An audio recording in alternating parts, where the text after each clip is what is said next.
Hello, everyone, and welcome back to today's show. I have a special guest today, Mr. Tony Stephan, and I'm really glad he's here because I'm always promoting passive income, not relying on your W-2, your active income. And then for as dentists or doctors, we know how important it is. If we're not able to work or practice, what do you do? And Tony's here, and he's a registered dietitian, but he's also a huge real estate investor. So I'm really excited to hear about him, his story, and how he can help us. So Tony, thanks for joining us today.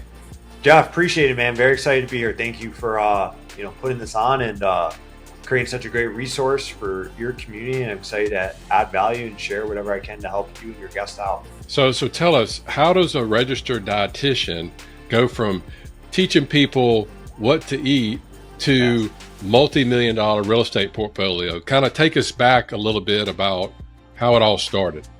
Dude, there's a long story and a short story, so I'll give you the short version, and then I'm happy to expand into any areas that you'd like to expand into. But like you said, I'm a registered dietitian. I started off as a personal trainer. I was working for $6 a session at LA Fitness here in Michigan. I knew I wanted to go to school. So I lost my mother early on to drugs, and she struggled, like our family struggled financially. So fitness was an outlet for me growing up. Seeing my mother in and out of the home, seeing my father struggle financially. Fitness was an outlet for me. So back then I'm like, I'm going to dedicate my life. Fitness helped me through a tough time. I'm going to help others. Same reason why I think someone becomes a dentist or a doctor. I think there's a level we want to serve others, right? We want to help others. I always say, what's wealth without health, right? $30 million can't buy you 30 more minutes on God's green earth, right? So became a personal trainer at age 18. I'm like, I'm going to personal train, to go to school, to get my RD credential. I'm going to be like a dual threat quarterback, man. I can run and I can scramble. Or I can pass and I can scramble. I can run. I can do nutrition. I can do fitness. And I'm like, if I open a gym, I can hire trainers to do the training. I'll do the nutrition. I'll make $100,000 a year, dude. I'll be balling. You know, we grew up, we were on food stamps, filed Chapter 7 bankruptcy. So like $100,000 a year was like, whoa, $1 million? I'm like, dude, you're JD Rockefeller or whatever. You know what I mean? Like JP Morgan, Donald Trump, I couldn't imagine it. So went to school, got my RD credential, took a 100% commission job at Lifetime Fitness as a dietitian. I'm learning sales, I'm learning negotiation. Was doing good there, made about $90,000 a year as a regional manager. Quit, charged up my credit card, hired a mentor, our mutual friend and coach, Bedros Koulian. Started an online business. So I didn't open a gym, because I realized opening a gym is just going to be more of what I've always done. Trade time for money. Is very linear income, right? There was no real scale to it. I didn't want a bunch of gyms. So started an online business. Started doing nutrition coaching online. This was like 2015, 2016. So it wasn't like today where online coaching, like everyone does it. Everyone's a coach, right? I'm one of the first people kind of in there doing it. Built that up, built that business, kind of transformed into, I was doing nutrition coaching. I had hundreds of clients. It was a very successful business. Then other dietitians started hiring me to learn how I built my business, because dietitians is a very small niche. I'm sure like dentists, right? They're like, dude, how are you doing this? I want to get clients online. I want to be able to quit my job. So then that turned into a mastermind for dietitians. I had 70 dietitians in there. We're meeting 3 times a year in person. I have launched digital products, digital certifications, just like you guys need CEUs, right? Continuing education credits. I built continuing education credit products for dietitians. We sold those in 21 different countries. Dude, I didn't even know there were dietitians in 21 countries, right? We had people from like South Africa and Ireland in our programs. It's pretty cool. Well, what's the old expression, right? New levels, new devils. So my business then grew is doing multi-7 figures a year. It's an online business, so it's a lot of profit. Well, guess what happens when you make a lot of money? You pay a lot in taxes.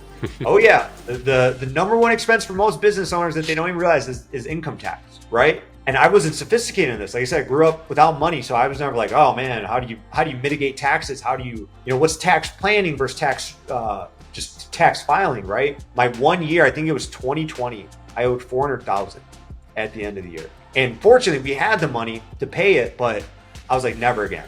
There's got to be a different strategy. There's got to be a way to eliminate or reduce this tax bill. That's what led me to the real estate investing. So again, happy to expand into this, but we started with one house. Today we own 259 units, and we do it all privately. We have one investor on our 100 unit deal.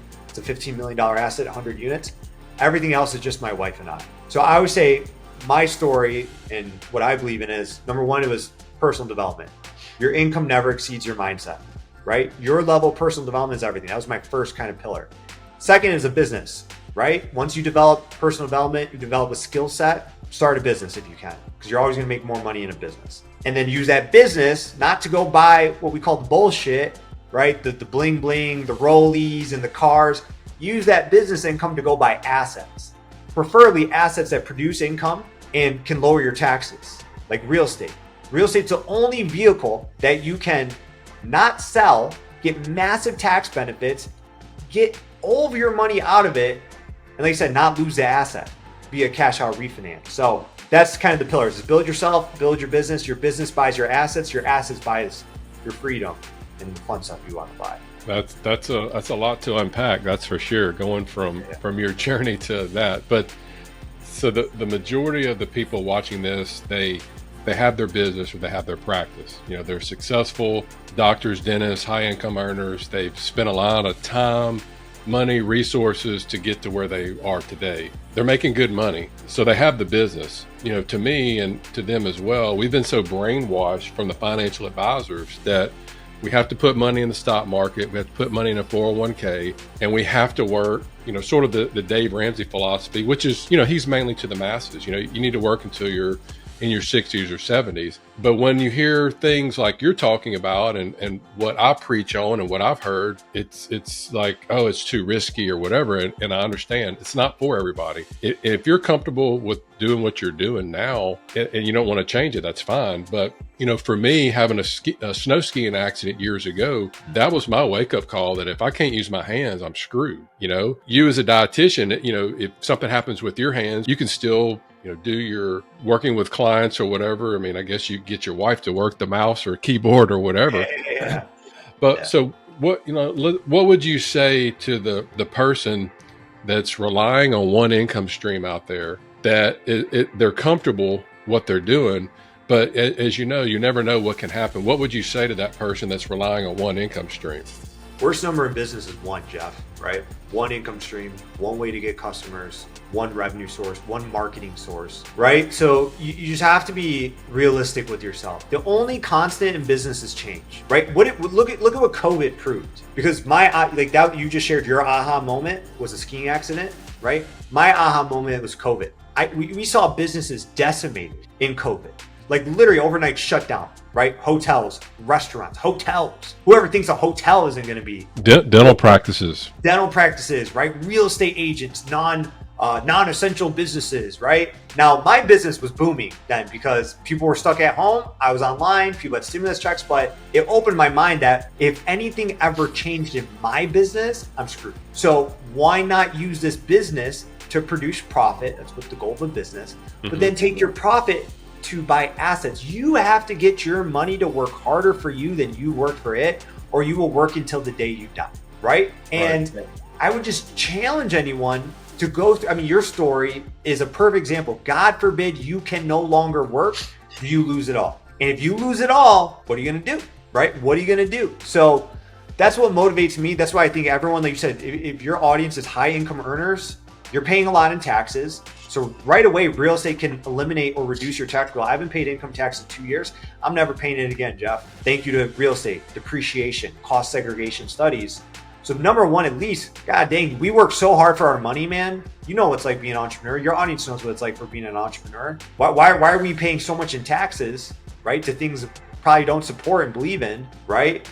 So use real estate to number one, do that. But number two, you know, we talked about taxes, but what we didn't talk about is the silent tax, inflation. Inflation is just eroding away at our money every single day. So if you're not putting your money to work for you in a high ROI investment, something 10% or more per year, which I would view isn't risk. I mean, if you buy the right type of real estate, I think it's the least risky of all. I think Wall Street is way more risky. Wall Street doesn't care about you and I, man. They don't give a damn about you and I, right? The stock market isn't for you and I to get wealthy. It's for the money managers and the hedge funds and Wall Street to get wealthy. Cryptocurrency, I think it's like 99.9% scams. I'm sure Bitcoin is the thing, but I don't know. I'm not smart enough to explain Bitcoin to you. I don't know how it works.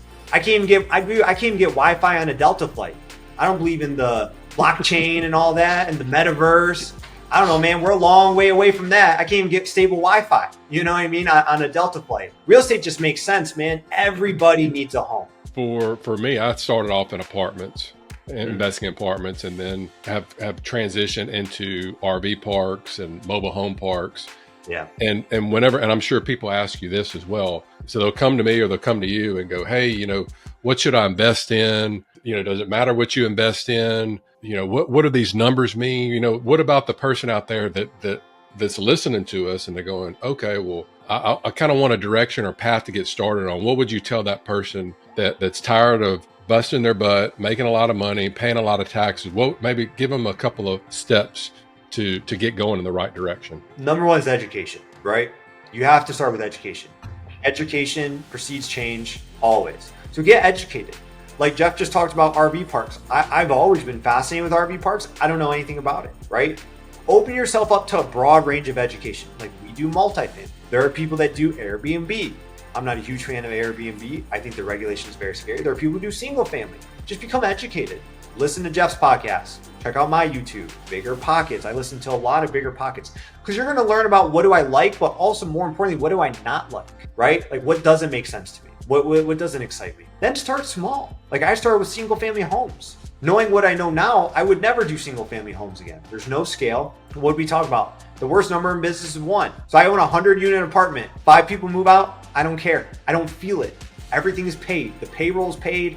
The managers, there's 3 people right now working there. I'm not working there. They're working there. Taxes are paid, insurance is paid. Single family home, 1 person moves out, you're 100% vacant. I'm paying all the bills, right? So start small though, because small builds confidence. Start with a house, start with the duplex, start with a tri-unit, triplex, and then see if you like it, and then you can build from there. I just think you have to, it's like nutrition, like you said. People are like, what's the best diet? Well, the best diet is the one you're gonna stick to. The science is in the compliance, right? Sticking to it. That's the most important concept, right? So what investment vehicle can you see yourself sticking to? That's what's super important.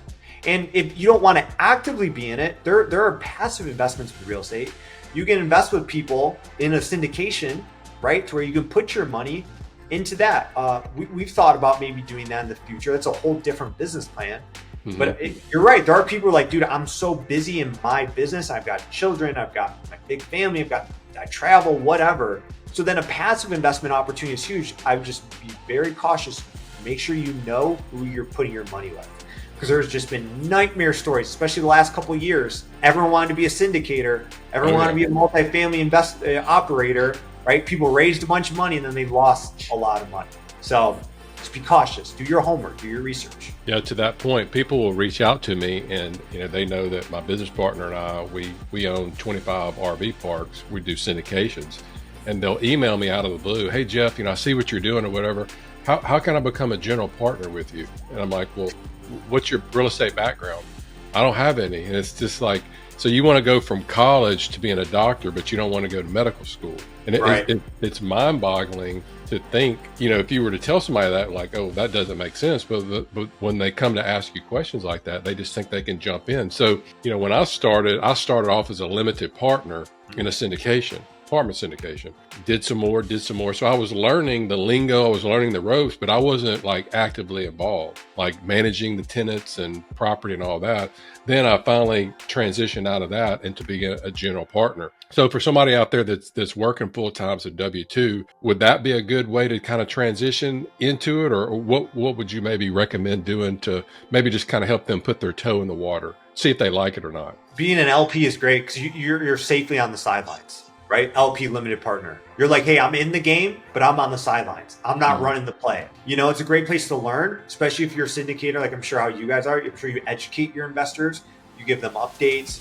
You tell them what's going on with the property. That's a great way to kind of get in there safely from the sidelines and see if you like it or not. And then from there, you can move to a GP or an active partner. And just to your point there, right, that's pretty crazy. That's like a first day and being like, you want to get married? Hey, we just met. You want to get married? Like, you want to be business partners? Like, people don't understand. Like, it's a big deal to sign on a loan.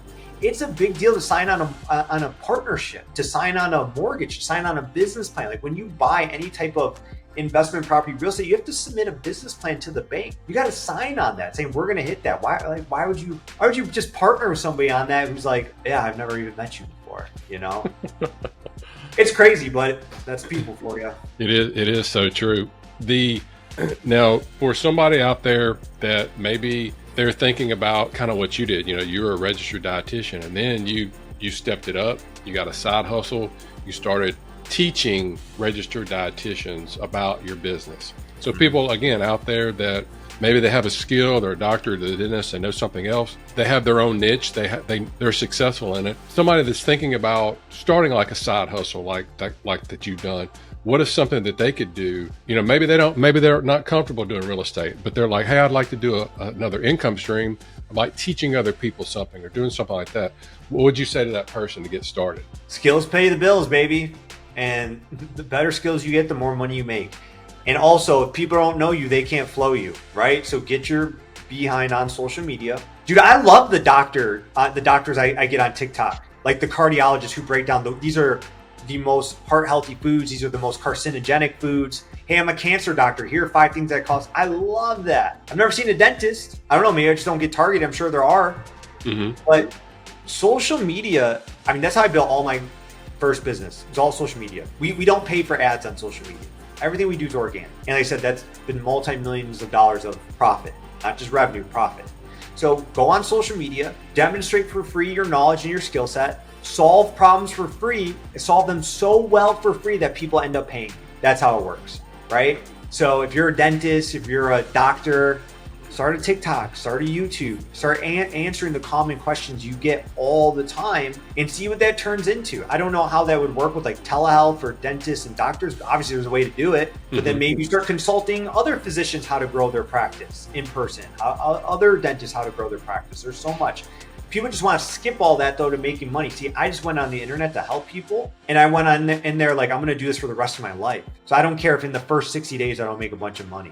That's where people get really tripped up. Everyone wants to build a brand now. Everyone wants to build a social media, and they just want to pay for a bunch of robots to come on there and like all their photos and drop a bunch of BS comments. And then 60 days be like, why aren't I making millions of dollars? Mm-hmm. It's harder than ever now to get attention on social media.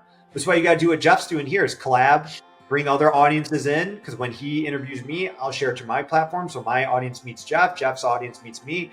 That's a big way to grow right now is do collabs, collaborative things with synergistic people. So just put yourself out there on social media, man. Like I said, the more people who know you, the more that they can flow you, as in provide cash flow to you. And social media is the best way to do it. I wouldn't understand how especially a medical professional, we have real tangible skills. Everybody has to eat.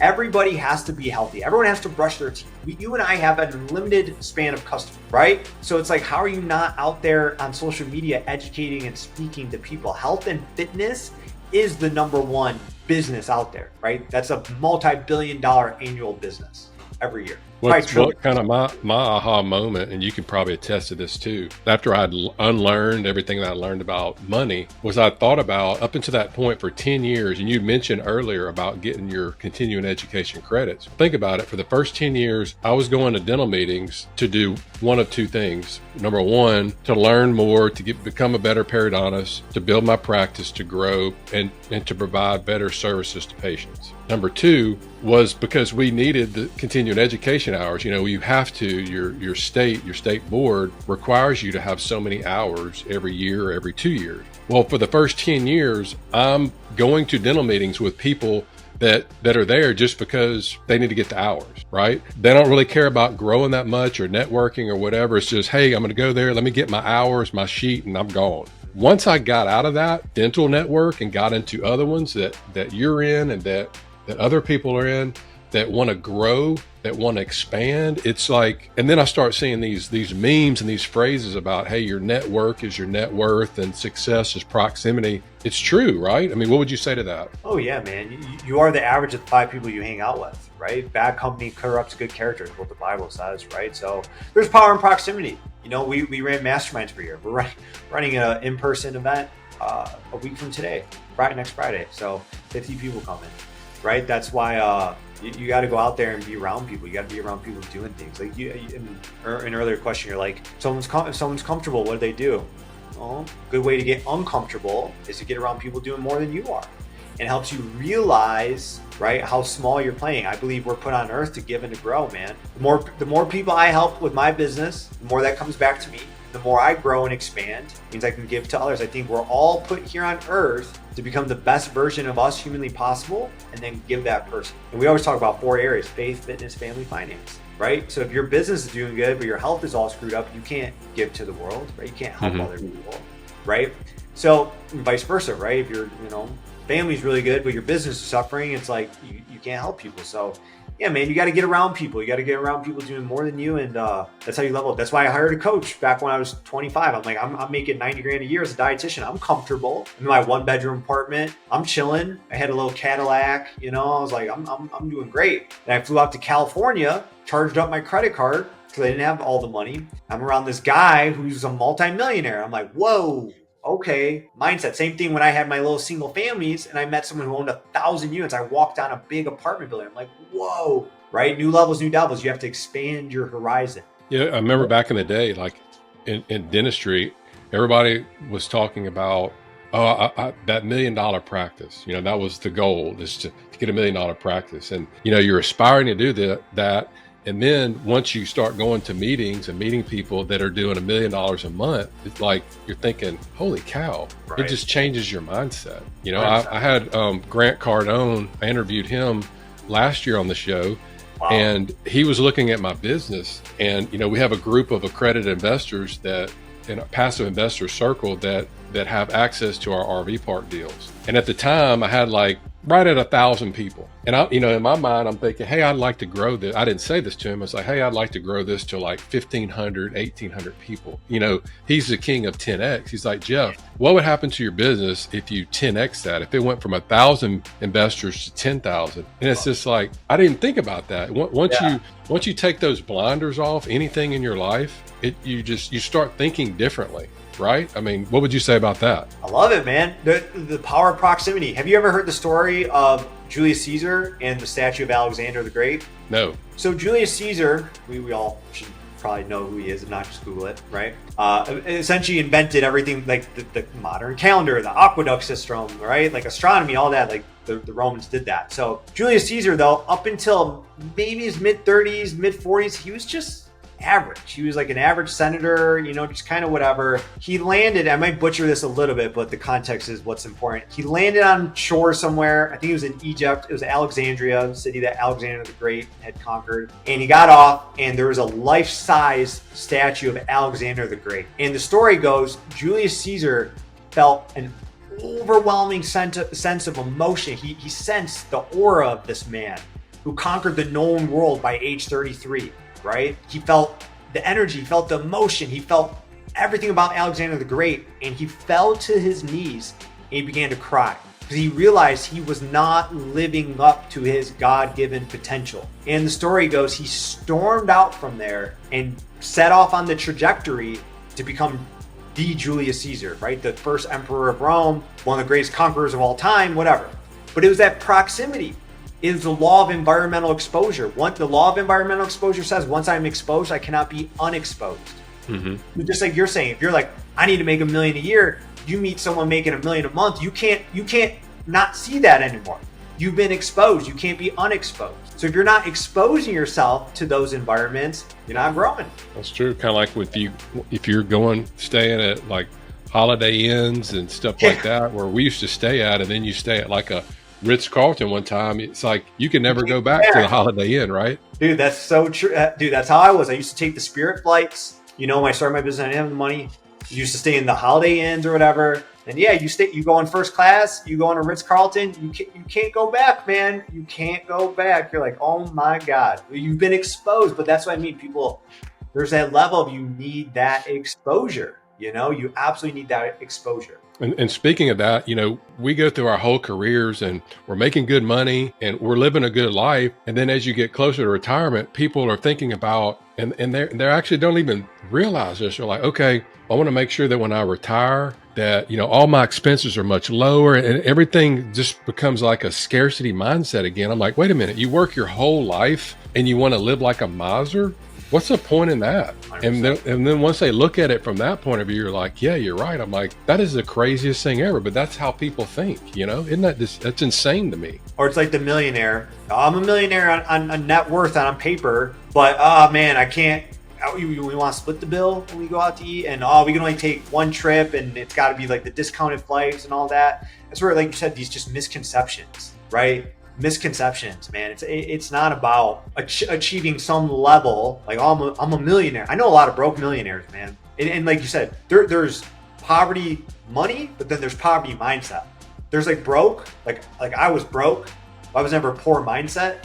There's people who have money who have poverty mindset. Like, like the people. I feel like the people who hide their success are the worst, right? Like, you've heard the expression like, oh, you got to be humble, and oh, this guy's a multimillionaire, but he walks around in rags and he drives a Honda. Dude, I drive a nice car. I wear branded stuff everywhere I go. I want to be a symbol. I want to be a vessel of success. Like God wants to use us as an example to help others. I love when like kids come up to, because the car always attracts kids, and they're like, whoa, what'd you do? How do I do? Dude, that's a way to teach. That's a way to help. That's a way to inspire others. What did I say? We're here to give and to grow. And we're here to become the most proud version of ourselves possible. Like, you look in the mirror like, man, I love who I am. I love my life. But then you got to give that person back to the social media thing. So if you're crushing it in your business and you're not giving, and you are walking around in rags, I mean, if you like to wear rags, good for you. I don't. I like nice shit. You're driving a Honda and you're like, oh, don't talk to me. No, I don't want anyone to know what I have. I think that's the most selfish person out there, because if you want to just, like you said, a miser, just kind of like hoard and collect, but not give to others. The more we give, the more we receive, man. It's the law of reciprocity, right? I have to ask you what kind of car you drive now that you mentioned that. Yeah, I have a Huracan Lamborghini.